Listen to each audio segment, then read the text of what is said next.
Alrighty, let's keep it somewhat simple today. And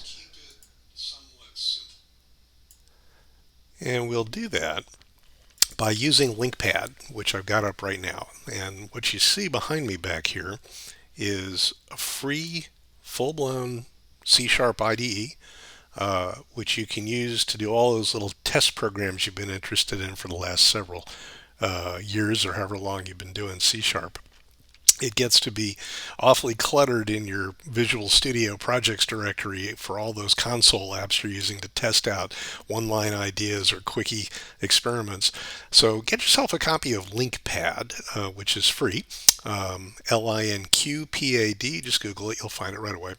And it provides you with a simple, almost notepad style interface, and the storage is limited to just the source code. So the amount of space that each of your little experiments takes up tends to be extremely tiny and gentle. So what I want to do today is work with C# polymorphism. One of my students in my game programming course at the university asked me about the override keyword because I was explaining how you can get different types of behavior by implementing children classes, subclasses I like to call them, of the parent class, and that you had to use the override keyword. So I'll show you how to do that. But the interesting thing was that they asked me, is the override word necessary, or is it just a hint to the compiler? Well, I told him it was necessary, and that was true. But it turns out that if you leave it out, the program will still compile and run. But what it does is a little bit interesting. So let's get into the case that's the simplest. Now, when you use LinkPad, you always get this main method up here that's part of a superclass that you don't ever see. It's a parent class that you're inside of all the time. It can cause a little bit of confusion if you push this too hard. I always test out my ideas in LinkPad first, and once they get to anything more than a few pages of code, if I even get to that level, I move into Visual Studio. But what we're going to do today, this is pretty straightforward stuff. To show you the simplest possible use, let's just start with the obvious.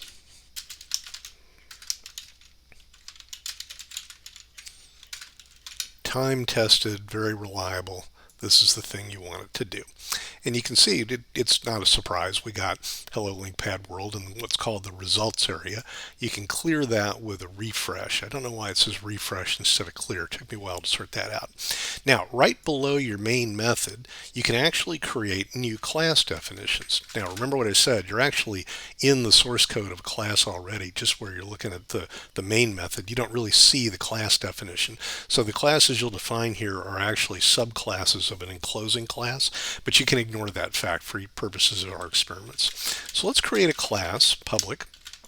We'll call it parent, no surprises there. And we're going to have the parent do a little speaking. We'll give it a void method called speak. Oops, no semicolons at the end of signature. Okay, and again, we'll use console.writeLine. This time we'll have it identify itself, or at least, what kind of a thing it is. I am a parent. Exclamation point. I don't know why sample code always has its testing output ending with bangs, but that's just sort of the way it is. So that's what we're going to do too. Okay, we're going to implement a creation of this. We will instance a parent object. So parent p equals new parent. This is not complicated stuff. Equally uncomplicated, we will have parent speak. Let's give that a try. Should be no surprises. And indeed not. In the result side, we see I am a parent. Just exactly what we would have expected. Now let's subclass parent.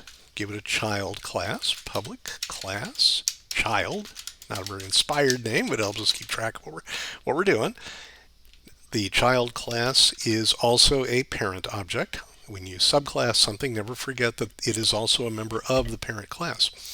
We're going to give it a speak method. And we'll have it do the same thing. Console.writeLine. But we'll have it identify itself correctly. I am a child. Something I long to say more and more every day. Now, we see a little warning here. There's a little gray squiggle under the name speak. Now, the unpaid version of LinkPad does not give you much in the way of details of errors. It's nowhere near as real-time interactive as full-blown Visual Studio, and I think the for-pay version of LinkPad is a little bit more vociferous. Hey, Cub Stabs, how you doing? Working on teaching people polymorphism. If you're familiar with that, catch me if I make a mistake. If not, let's see if I can teach you something. I'm looking at the gray squiggly line, and you can get the error message, what would ordinarily come from the compiler, if you just float the I-beam cursor over it. And we can see in teeny tiny type that it says userQuery.child.speak hides inherited member userQuery.parent.speak. Use the new keyword if hiding was intended. Now, I want to explain what you're seeing here because it goes to what I tried to briefly gloss over a moment ago, which is that when you are creating these methods and these class definitions in LinkPad, you're actually adding to the code inside a predefined class. And that class's name is revealed in this prompt, this tooltip. That class's name is userQuery. So everything we add in this window is actually part of the class definition for the class called userQuery. This is one time when it's useful to know that because it shows up in the error message. The compiler can't avoid putting that in, but it explains where it found the error. But mostly we're going to pretend that we aren't really in this enclosing overall class, that our subclasses are really just, not sorry, subclasses, our contained classes are inside these this enclosing class. We're going to ignore that. What this tells us is that child's speak method is hiding a member method that has the same name in the parent class, parent speak. You can do that. You're allowed to do that. And we'll come back to that. But let's go ahead and just leave it as is because it doesn't appear that it's going to stop this program from running. Now, if instead of parent P, we say child, and we'll change this now. We're going to make this generic. We'll just say ob, so I don't have to keep changing that. And now we'll also change the reference to ob. Now if we run this, what does it say? It says I'm a child. That isn't too shocking either. What would happen if we made the variable of type parent? Now the compiler will accept this and it'll run because a child being a subclass of a parent, a child object is a parent object. So assigning an instance of child to a variable of type parent, that's perfectly okay. So let's clear the result window with refresh and run the program. This time it said I am a parent, even though we created a child, even though the child has a speak method. And we're getting a little warning over here. It's the same one. Use the new keyword if hiding was intended. So what are we seeing? We're seeing that with this particular syntax, what gets run depends on the type of the variable, not the type of the object. I'm definitely actually creating a new child here. That's a child object being created at this point. But I'm storing my reference to it in this variable, which is of type parent. And that means at this line, the speak method actually run is not the speak method defined in the child class. It's being defined here in the parent, and that's the one this runs because it's a variable of type parent. And that's how the compiler knows which one of these methods I want to run. I want to run the one that's in the class of the type of my variable.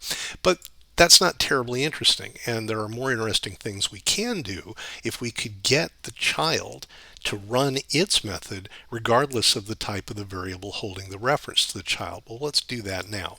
We're going to add a keyword in the parent class, and that keyword is virtual. I'm not even sure what's going on. Well, stay with me, Stabs. I'm going to work it out for you. It's not as complicated as it sounds. I've added this word virtual to speak. It doesn't change anything about the behavior of the speak method in the parent class. If I were to run this as a parent object again, clear this window. You don't really have to do this clearing because it refreshes it every time you run the program, but I like to do that so we can be certain as we see new output that it's not left over from the previous run. Let's run the program, and it says I am a parent. Okay, no surprise, behavior is exactly the same. I ran the speak method writes I am a parent out to the console. Okay, let's keep going. Down here we've still got the squiggly line, but let's do something that we haven't done before. Let's add this keyword. This is the one my student asked me about in class yesterday, override. Was it necessary? If we run this program, nothing should change because we aren't even creating any child objects. So let's go ahead and do that in an abundance of caution to be sure we're not surprised. And we're not. It says I am a parent. Now, let's change the type of the variable to child, and let's have the new applied to an instance of child. We're going to create a child object, and we're going to store it in a variable of type child. Now let's run this program. Clear the window first, run the program. Oops. This happens a lot when you use LinkPad. You see I had OB selected. When you have anything selected in the editor window and then try to run, LinkPad tries to run only what you selected. You can do that to see if there's an individual line that's behaving in a way you don't understand. If you make changes to it, you'll see those changes. So I'm going to unselect that and I'll run the program again. Okay, this time it says I am a child. Not too shocking either. This is the one that changes everything. We'll say parent ob. Now we've made ob a variable of type parent. We're going to use it to store a reference to a child object. One more time, that's okay, because the child is a subclass of the parent class. That means all instances of child are also instances of parent. That means that when we create a child object here, we can store it in a variable of type parent because all child objects are also parent objects. Now, at this line, we're going to run the speak method. This time it might behave a little differently. Let's give it a try. I am a child. Now, that is a result of there being an actual child object stored, a reference to an actual child object is stored in ob. Ob is of type parent. Previously, when I did not say virtual and I did not say override, when I used this code you see in the main method now, it ran the parent class speak method. But now, because I have explicitly told the compiler speak is a virtual method, that means it is eligible to be overridden by any subclasses of the parent class. This time in the child class, I have in fact said I am going to override the parent speak method. And that means any references to objects of the child class, when those references are used to run the speak method, they will not run the parents method, they will run the override in the child. And that's true, and this is the part that makes it all so interesting, that's true even if the variable holding the reference to the child object is of type parent. That's why it said I'm a child here. So we could create a couple of them. Let's do this. Parent, and we'll call this ob1 equals new parent. And we'll make this variable's name ob2. So those two lines are almost identical. They both define a variable of type parent. But the top one creates an object of type parent. The bottom one creates an object of type child. Both of their references are stored in variables of type parent. We'll make this now be a reference to OB1, and we'll duplicate this line for OB2. Okay, let's clear the output window and run our program. And what do we see in the output? We see I am a parent followed by I am a child, even though both of the variables being used to run speak methods are of type parent. Now that's polymorphism. What that means is the actual code executed did not depend on the type of the variable holding the reference to the object that ran the code. What mattered was what was the reference actually to. You can always store a reference to a child object in a variable whose type is any superclass of that object.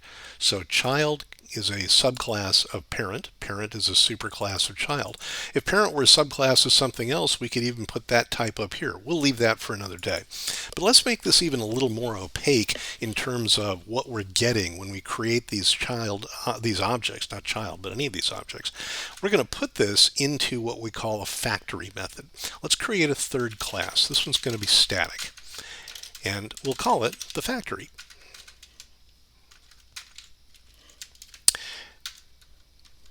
Oops, need a class word there. We're not going to have a constructor here. Instead, we'll put a static method in that we can call from any place when we want to build an object. This is called a factory method. It's an alternative to a constructor. It's often helpful when you want to construct something and then after the construction is over, make some other changes to the state of the object before returning a reference to it to anybody who might use it in the rest of your code. That's because it's not always a good idea to manipulate objects while they're being constructed. The compiler may change the order of statements in the constructor in ways that defeat expectations you have about what's ready to use and what's not. That's why you'll frequently see a warning message in compilers that say things like leaking this in constructor. Many people think it's an absolutely atrocious idea to pass a reference to this to a method in another class or another object from inside a constructor. It's actually not as dangerous as people think, but to be sure that you don't run into any of the problems it creates, you can use a factory method which constructs an object. When the constructor returns, you know the object has been fully initialized no matter what order the compiler may have modified the constructor code in. And then after that, you can do more changes inside the factory and then return a reference to the caller. We're not going to do any of those fancy things now. We're going to do this so that the creation of the object is kind of buried a little bit. In our current main method, you can see explicitly that we create a parent object and we explicitly create a child object. We're going to put one level of indirection between the new keyword and the actual code that creates the object so we can slightly hide what type of object we're getting. We're doing this on purpose and it's useful in other programming practices. Right now it's just a bit abstract, but we'll try to explain why it would be useful in a minute. In the static factory class, let's add a public static method, and we're going to make this of type parent. And we'll call this create person. And all we're going to have it do is return a reference to a parent object created inside it. Okay. Now, back up here, let's replace parent ob1 with a call to the factory static method.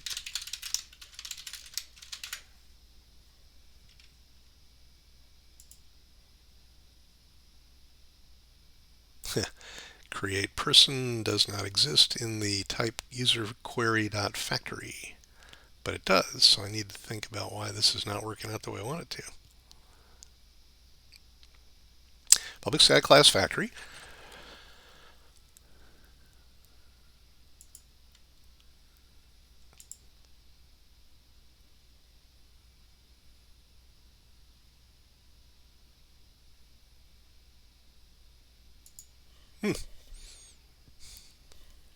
Anybody see the issue? The name create person does not exist in the type user query factory. Seems to me that it does.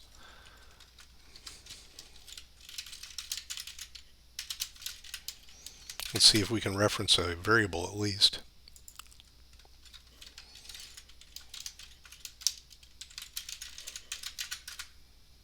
It's not having any problem with the variable reference.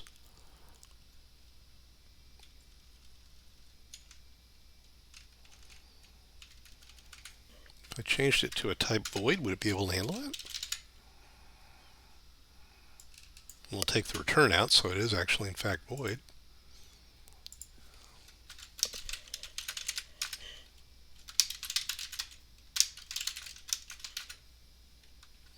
It's not having any problem with it when it's a void.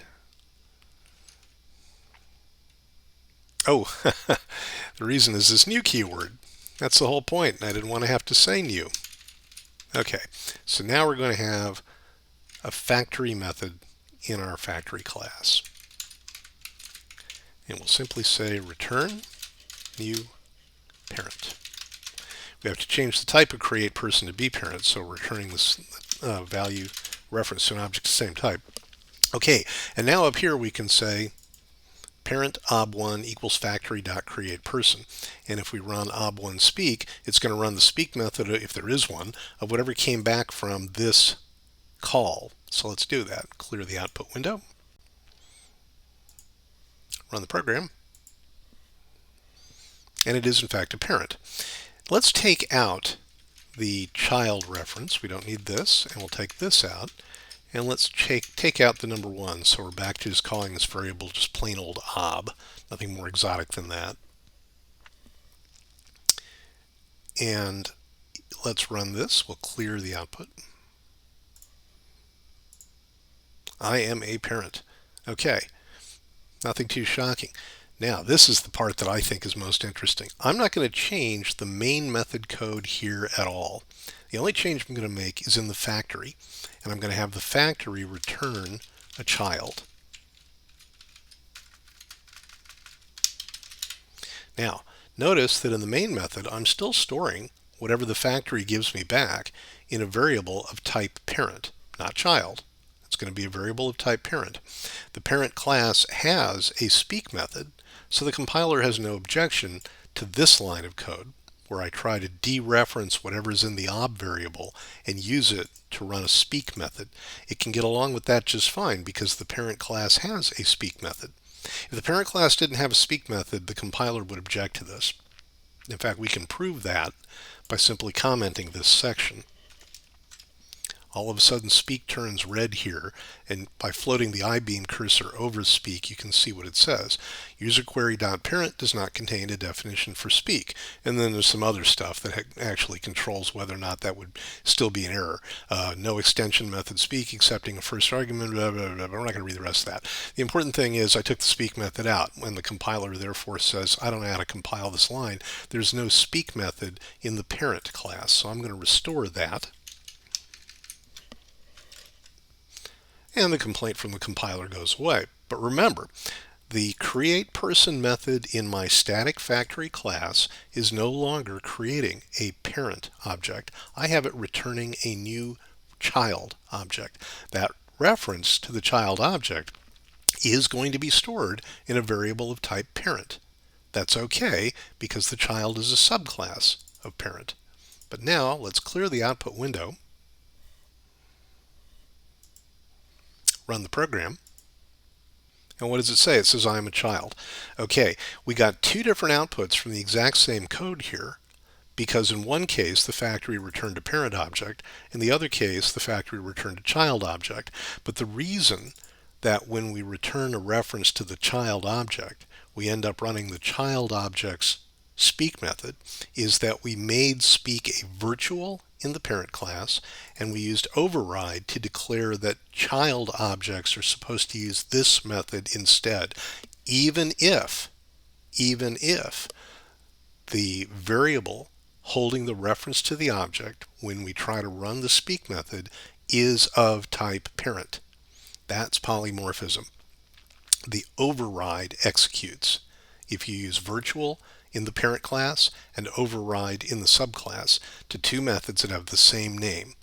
Regardless of the type of the variable that holds the reference to the object, the method will be run according to the type of the object the reference is to. Our factory class now returns a child object, so a reference to a child object is stored here in ob. That's why when we do ob.speak, and the dot, by the way, that's called the dereference operator. You don't hear people bother with that name at full length very often. We just say dot, but what it's really doing is it's saying, okay, whatever's in there, we want to apply something to the specific object referred to. So we dereference it so we can get to the object itself. That object is of type child, and so now when we run the speak method, we're running this one, which is why over here in the output window it says, I am a child. Now, the question from my student was, can we leave override out? Is override a requirement or is it a hint to the compiler? Well, let's test my student's question. We're simply going to take that word out. Here's the little gray squiggle under speak, but that doesn't mean it won't run. There's some kind of warning being offered. We'll come back and look at it again in a second. Let's clear the output window. Now remember, the only change was we took out the word override. Everything else is the same. Run the program. It's going back to saying I am a parent. If we put override back in and run the program again, I am a child. So there's the answer to my student's question. If you leave override out and you dereference a reference through a variable that is of type parent, the method will be run in the parent class definition. It'll be running this one. If you actually want polymorphism to come into play, if you want references to child classes to run the child class methods, even when the reference is contained in a variable of type parent, you must declare the method virtual in the parent class, and you must use the override keyword in the subclass. By the way, that can play heck with people who have got access only to code that defines the parent that they cannot change. If the author of the parent class didn't put the word virtual in front of any method they were willing to let child classes override so you could use polymorphism, you won't be able to do it. We'll try it and see what happens. Let's take the word virtual out, but continue to try to override speak in the child class definition. Now we've got red squiggly lines under speak in the child class. Float the I-beam over it, and it says userQuery.child.speak cannot override inherited member because it is not marked virtual, abstract, or override.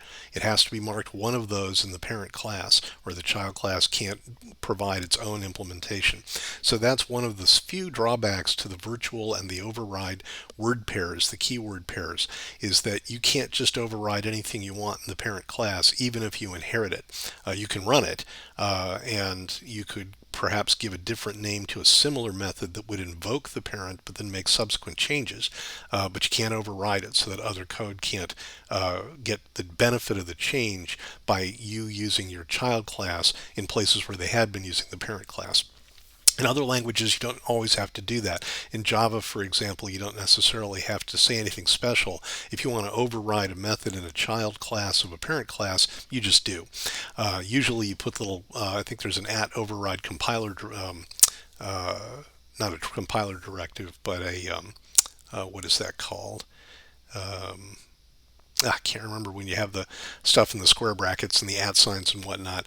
But all that does is that does provide a hint to the compiler. Here it's absolutely necessary. So if I want to be able to override in C#, I need to say virtual to the top level definition of the method and then override in the child. So that's what a C# override does. And it allows you to get different behavior from different things. Now, why is that useful? Well, it's useful because you might very well have one caller that knows how to maintain a list of various things and has each of them do something that is effectively the same concept. In this case, we've got the individual classes speaking to tell us something about who they are, but you don't want the caller to have to invoke a different signature to get those child classes to do their speaking. So, for example, let's go with one of the more classic examples. We'll create a class called animal. And we will have a method called, let's say, make noise. Well, let's have the animal speak. Let's have the, just like when you say to your pet dog, you say speak, Arfie. Okay, we'll do that.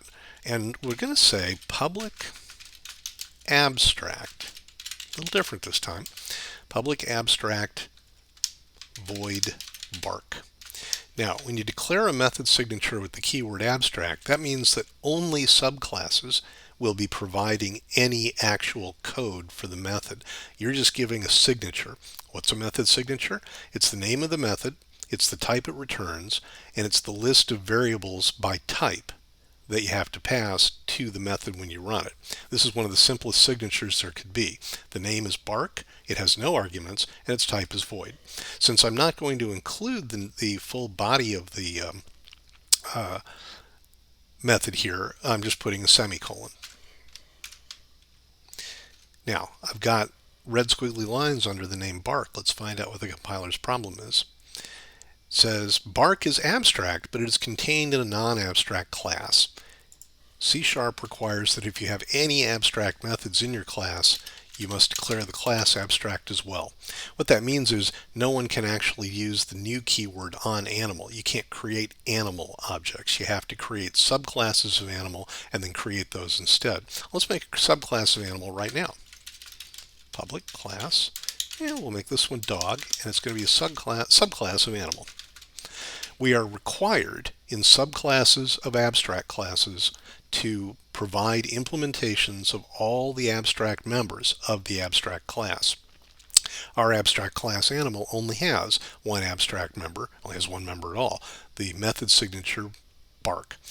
Our method signature must match the superclass method signature exactly. So we're going to say public, but not say abstract. If we set abstract here, we would be creating yet another abstract class, and a child class of this class would have to deal with it. But this isn't an abstract class, so we're not going to say that any of our methods are abstract. This is what's called a concrete implementation. We're actually going to create the code for a bark method. That means we're not going to end this line with a semicolon. We're going to put a bit of code in that actually has our dog bark. Console bark.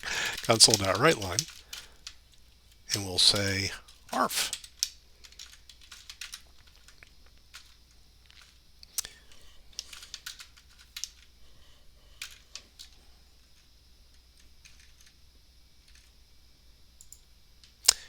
And we're getting a complaint.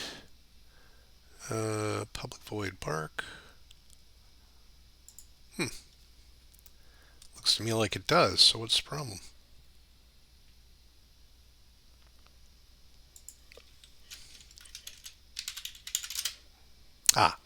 When it's abstract in the superclass, we must again use the override keyword in the subclass. In Java, you don't have to do that. In C# you do. Okay, we should be able to run this. Of course, we need to make some changes up in our main method. So we're going to get an animal. We're going to get that animal out of the dog method. And we're going to ask that animal to bark. Clear the output window. Arf. Okay. Now, not all animals actually bark, and so let's make just a bit of a change. Let's make our parent class actually called dog, and we're going to have each of our dogs have a different sound of bark.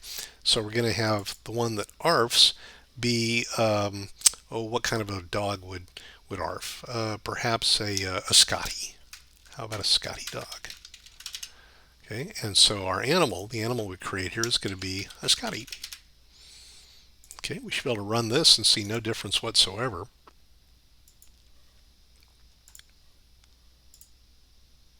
Oh, I need to make this a dog. Okay, run the program. And our dog arfs because it's a Scotty. Now let's create a different dog. Let's pick a somewhat larger animal. Let's call this one a hound. Now, the hound is also going to override the bark method.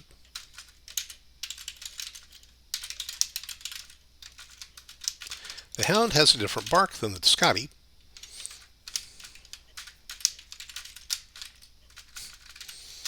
My typing foo is not strong today. All right, how should a hound bark? I think a hound would go woof, so I'll have it say woof. Now, let's have our dog. Let's change the name of the variable to dog so it's a little bit more self-descriptive. Instead of creating a new Scotty, which goes arf, we'll create a hound. Notice that, again, the reference is going to be stored in a variable of type dog, and we're going to use that variable when we dereference it to run the bark method. So let's clear the output window. Run this. Oops, got an extra curly bracket at the end of my program. Get rid of that. And the hound goes woof. Let's add one more type of dog.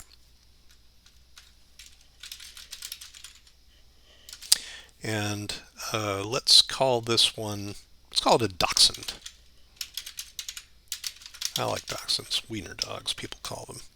Public class dachshund is a subclass of dog, so we're going to override the bark method. What kind of sound does a dachshund make? I think it makes a yip. I used to live next to a household that had quite a few dachshunds, and they would yip all the time. In fact, you know what? I don't think they yip. I think they yap.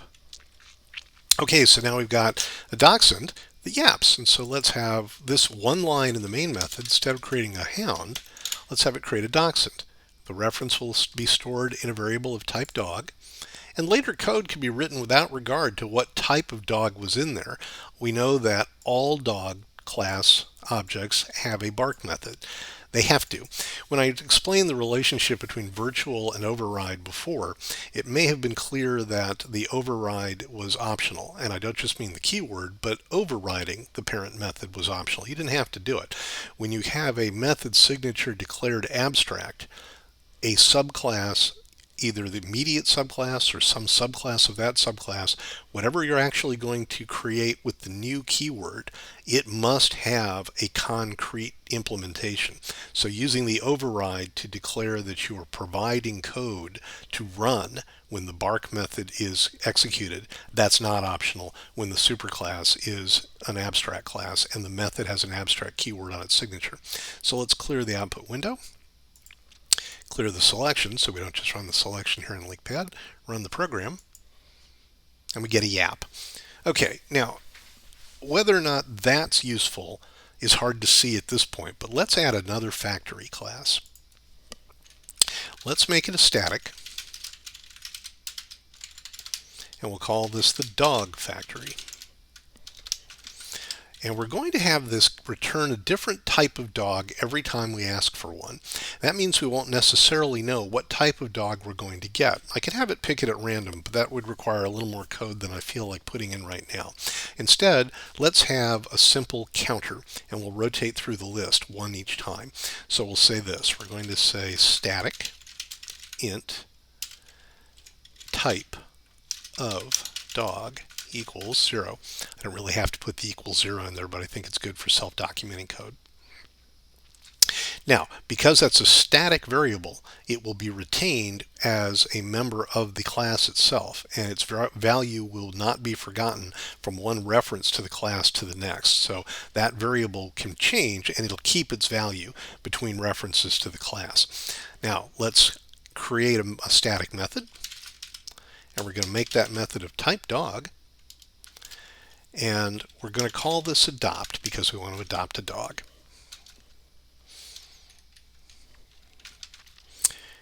Let's just first see if we can return any kind of dog.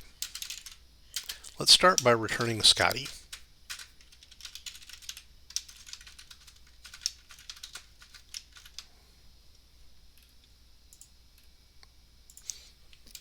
Being a static method, being a static class requires that our methods all be static too. Okay, we got a static method in our static class, and all it's going to do is return a Scotty. So let's get rid of the new keyword. You don't need that when you use the factory methods. I give a reference to the name of the class itself because I'm never going to create an instance of the static class. You can't do that. Dog factory dot, and I want to adopt a dog. Okay, now we clear the output. Run the program, and the dog we adopted when we ask it to bark says arf. Let's change the type of dog the factory returns. Let's change it to a hound. Clear the output window. Now we've adopted a dog from the dog factory, and it says woof. That's because we adopted, without knowing what we were getting, we adopted a hound. Let's change, by the way, the word factory, and we'll just call it the pound. Make the illusion a little more convincing. That should still work. Yep. Now, let's have the dog pound return a different type of dog every time we adopt a dog. We know that the number of dog types we have is 3. This is not very elegant programming technique I'm about to use, but I want to illustrate the fact that we can ask to adopt a dog not knowing what kind we're going to get and treat all dogs as roughly the same for certain purposes anyway. So we'll let the fact that I'm about to use a slightly sloppy technique go uncriticized for now. Let's have it be const int number of types equals 3.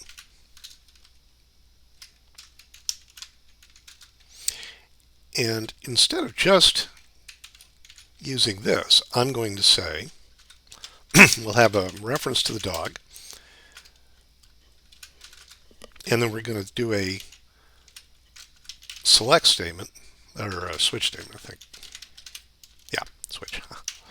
We're going to switch off of the type of dog.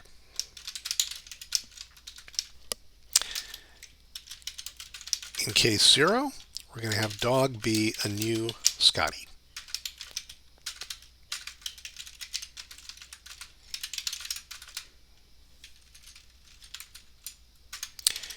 If type of dog is 1, we'll assign a reference to a new hound. If type of dog is 2, we'll make that be a reference to a new dachshund.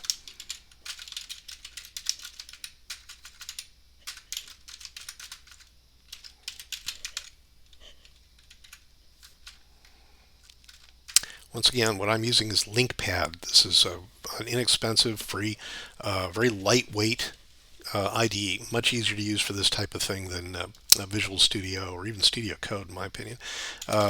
Now, we'll add a default just because if we ever get here, something's gone wrong. Unknown type of dog.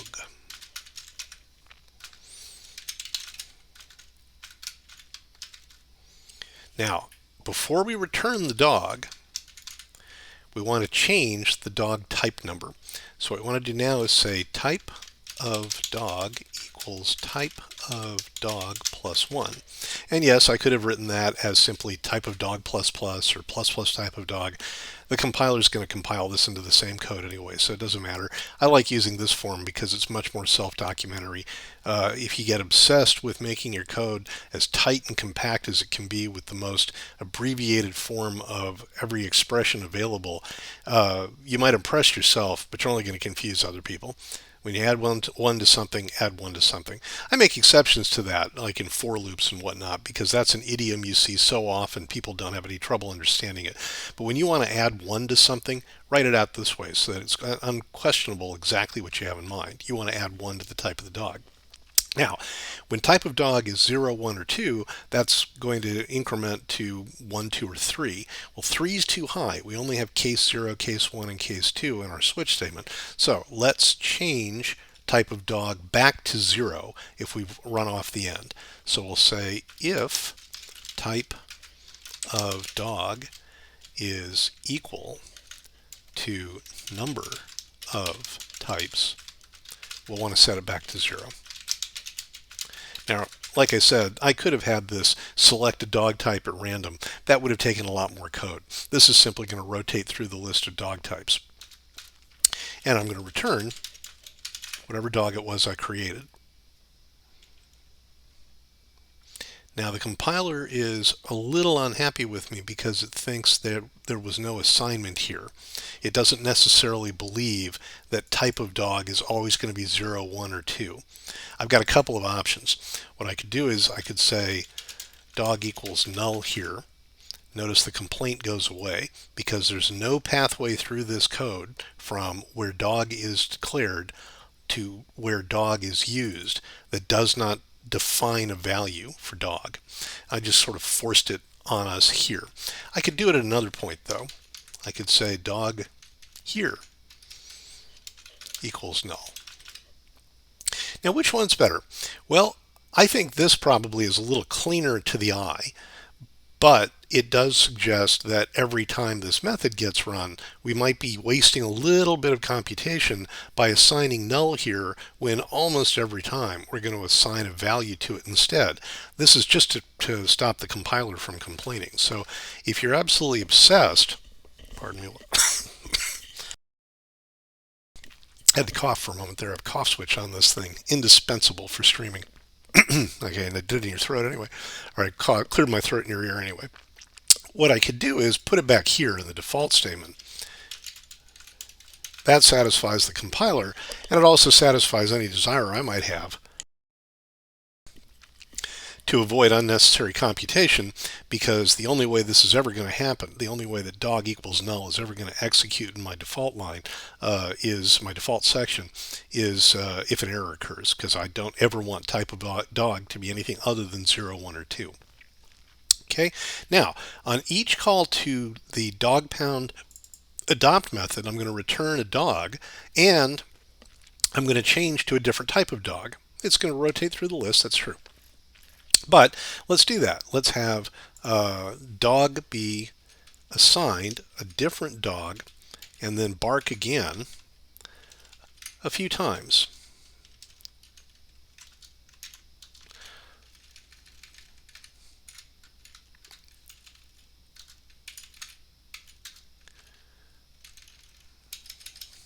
I'm going to separate out the definition and the declaration of dog. Sometimes compilers will complain about that too, and they'll say, oh, well, you could have done it all in one line. I'm not a do it all in one line kind of guy. You're going to figure that out real quick.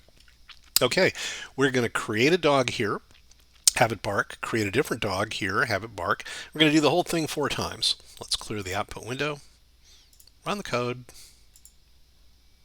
and what do we get? The first dog arfed, the second dog woofed, the third dog yapped, and the fourth dog arfed again. And it's not the same dog. We created a different dog every time we went to the dog pound to adopt. We don't know what kind it is. What we do know is all dogs bark. Therefore, no matter what kind of dog we got back from the dog pound when we went to adopt a dog, we can ask it to bark. What kind of bark do we get? That depends on the specific type of dog it is.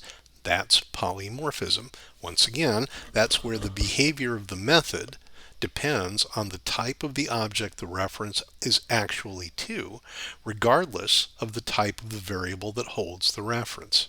Isn't that kind of cool? You can actually have any number of types of dog, and each of them can have a different bark, and you don't need to know what type of dog you've got. All you need to know is how to ask it to bark. Pretty spiff, eh? Now, this example works and it proves my point. Let's make another change though. Let's have an array of dogs. And we're going to ask for a dog array. We'll call it dogs. And we'll create that now. And let's have 5 of them. We no longer need the dog variable. But let's ask the dog pound to let us adopt 5 different dogs, and we'll do that in a loop.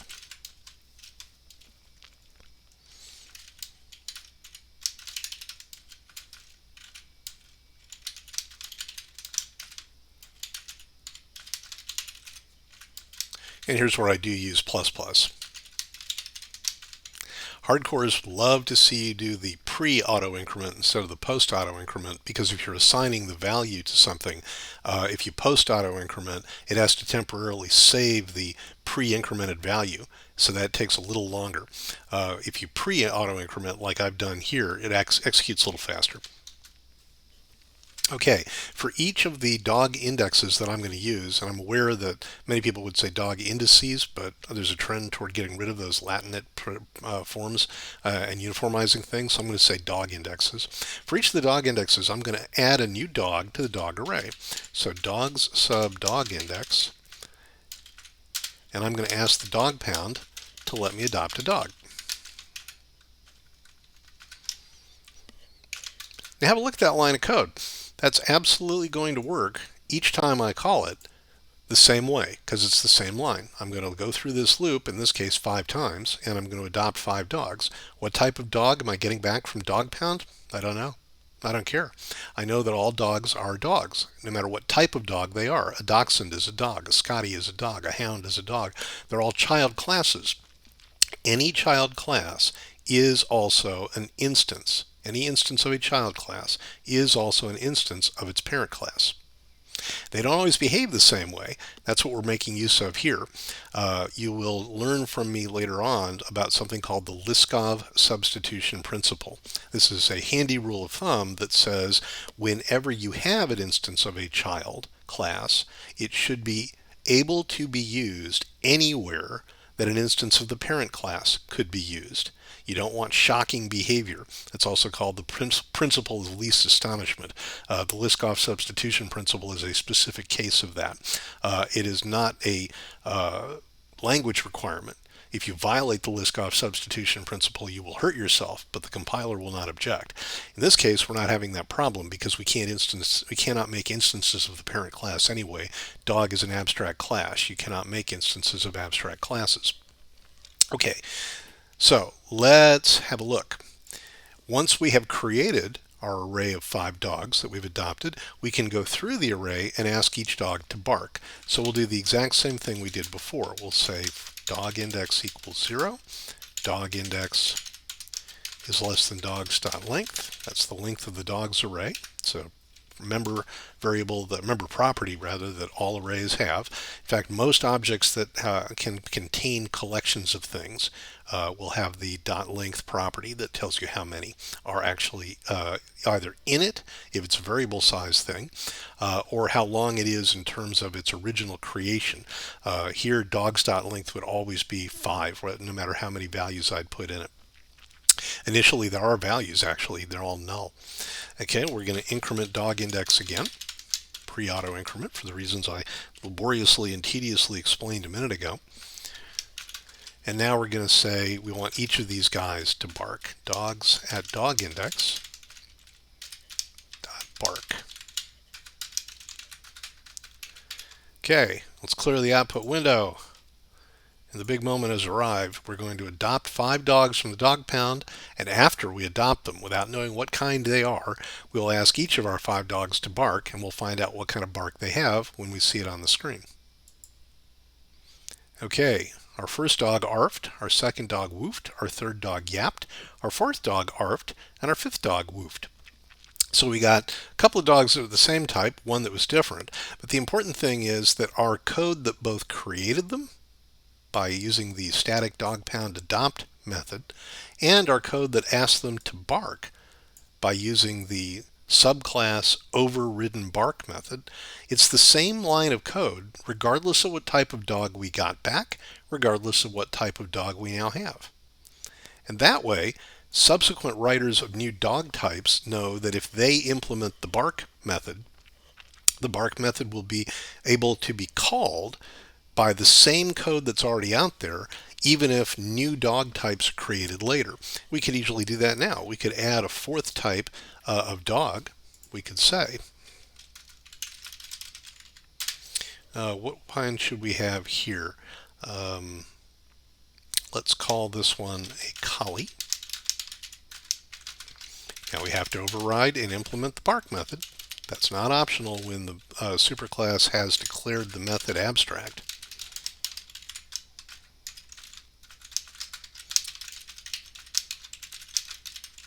How should a collie bark?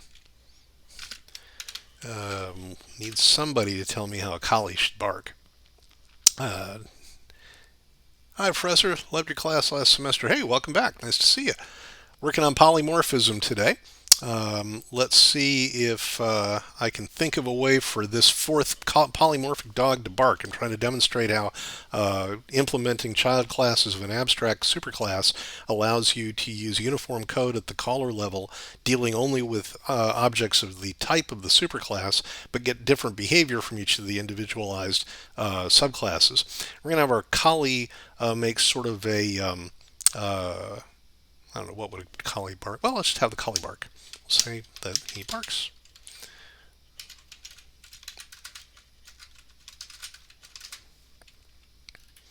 Now, we've got a total of 4 dog types, so we've got to have our factory method capable of handling the 4th one, and we'll add a case for it. Notice the rest of the code doesn't change. This is one of the nice features of using this style of programming. And now we're going to ask to create a new collie. We'll break out of that case. That's all we have to do. Notice that here, because I did not hard code the number 3 except in where I defined the constant, when I change the constant from 3 to 4, at this point in my code, I don't have to worry about changing anything else from 3 to 4. Whenever you have hard constants, use this method, const. That way you only need to put in the actual number once, and you can change it in a way that has effect everywhere you need it to have effect. Okay, let's go back up to the top level code. I've added a 4th type of dog.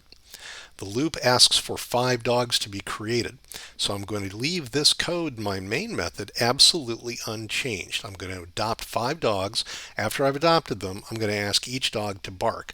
The only change is I added a new type of dog, which is now returned along with the others by the dog pound adopt method. Didn't change my client code. That's the code in main at all. So let's clear the output window.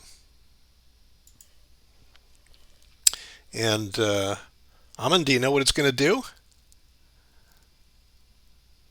I'm looking over here in my chat session, the stream chat. I know there's a bit of lag. I'm waiting to see if I can get a prediction. I don't know if you can see enough of the code to feel confident enough to do it, but I'll go ahead and run it. We'll see what happens. Oops.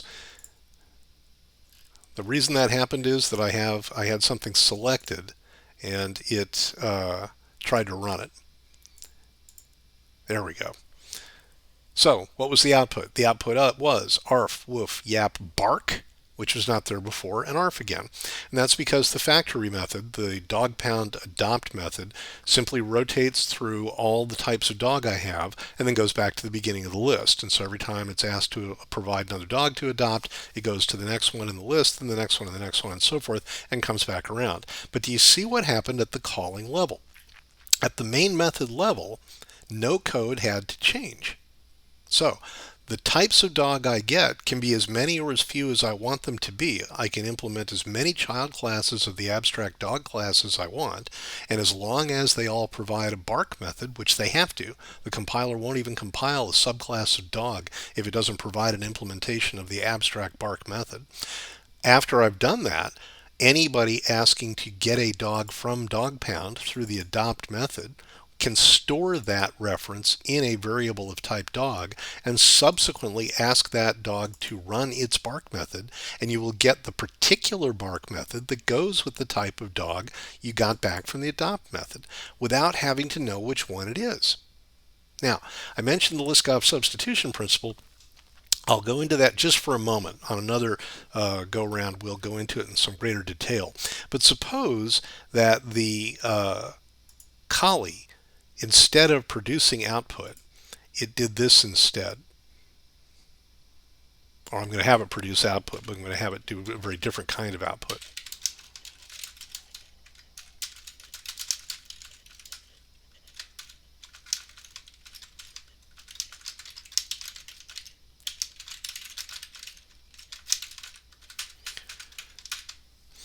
I didn't change the signature of the bark method.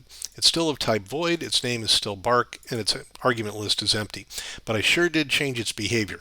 Instead of writing out a single string that indicates how this particular type of dog barks, it's going to write out the numbers 0 to 9. That seems pretty silly, but it should still work. Let's give it a try. Clear the output window. Run the program.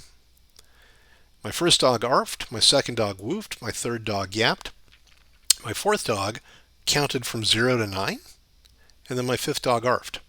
Now, they all ran a bark method, so to that extent, I haven't done anything wrong.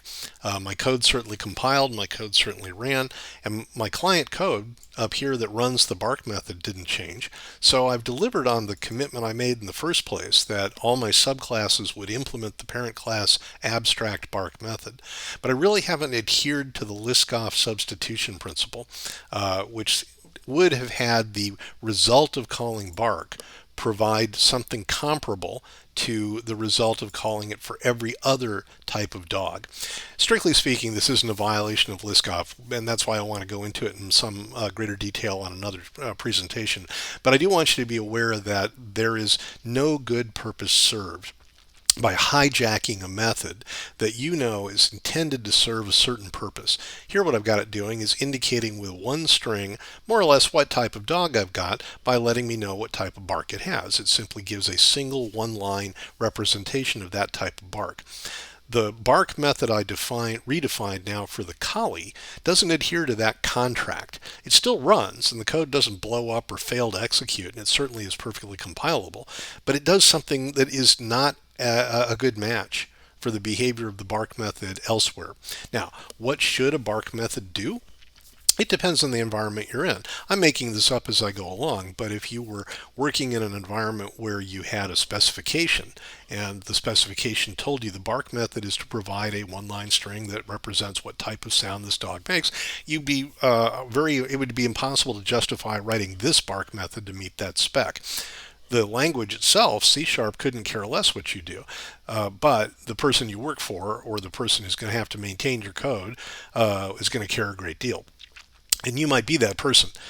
Don't kid yourself that something you write today that creates an unexpected result and makes perfect sense as you sit there looking at your genius work on the screen.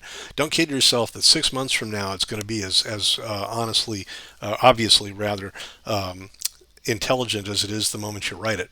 The next guy could be you. So the thing to do is always write your code with an eye toward how well it will be understood by the next person who has to read it. And that next person could be you, and you'll thank yourself. Now you'll notice I haven't put any comments in this. I think most of this code is fairly self-documenting.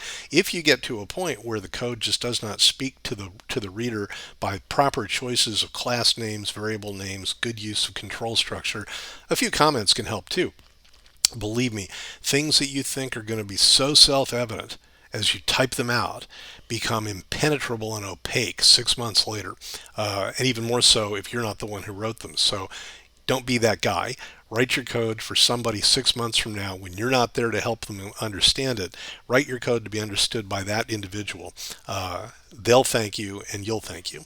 Okay, so I'm going to change this silly for loop bark method from what it was back to bark.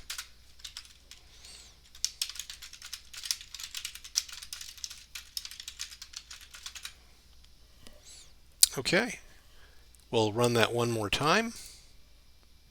There you go. So that's polymorphism, and that answers the question that I got asked about, is the override keyword optional or not? It is never optional when you're implementing the concrete version of an abstract superclass method.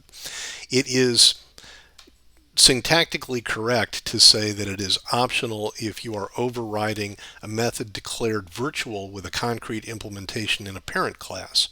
But if you leave it out, you will get a warning from the compiler because the behavior is almost certainly not what you're going to expect.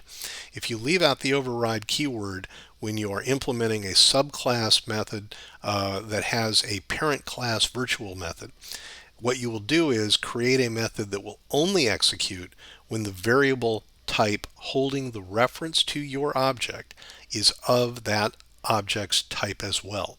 And we went through that a little while ago. But the important thing there then is don't ever ignore those warnings. If you ever see a warning from the compiler telling you that you are creating an inherited method, one that already exists in the superclass, and that it's hiding that method, and that you should use either the new or override keywords instead. For openers, you almost certainly want to use override.